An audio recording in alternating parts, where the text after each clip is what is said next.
Takit ondo ni joan, Ondo ni joan. Bai, oso ondo, primeran. Hobetu daiteke, baina ondo soaz. Seguru baiet. Zindeagakoaz, nola jun behar dauekin? Bueno, makila hauek beti eraman behar dira etxanda. Beti etxanda, Bai. ez makulua bezala, ez da? Hori da. Honela, lortzen dugu bultzada aurrera. Ados. Hori dago bilatzen duguna. Eta gero ikusten duna zen garrantzitsuari bai, ni esplikatu zen begaren, askatu inbiar da eskua, gero heldu, ez dakit. Bueno, makila lurrea jotzen duen momentuan eskua itxita eramaten dugu eta hemen bultzada hasten da. Bai. Egiten dugu indarra lurrearen kontra. Bai. Eta aldakatik atzera, eskua pasatzen dugunean, zabaltzen da, Askatu. bultzada ez mozteko. Vale. Bai. Eta gero ere bai, esaten du hola, eskutako odolak eta hobeto garraiatzen diala, ez da? Hori da, eskua zabaltzen eta aizten eramaten dugunez, eskuak ez dira onditzen.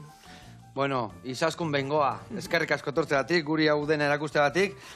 Kontatu, Nordic Walking, euskaraz nola, ipar martxa edo ibilketa nordikoa ere. Ibilketa nordikoa, bale. Nolatan, hasi zinean Nordic Walking honekin, badakitzu txirrindularia izan zehala, ez da? Bai, ni txirrindularitza praktikatu nuen, eta orain dela 6 urte, ikastaro batean, ezagutu nuen ipar martxa, eta hortiko ena makilak ez ditut utzi. Ez ditut utzi?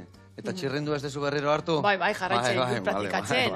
Gainera egiten dut errepideko txirrindularitza, mendikoa, eta orain hasi naiz grabelarekin ere. Katxiz lamar, dana, ilaizte ondarretan da dana ibiliko zea.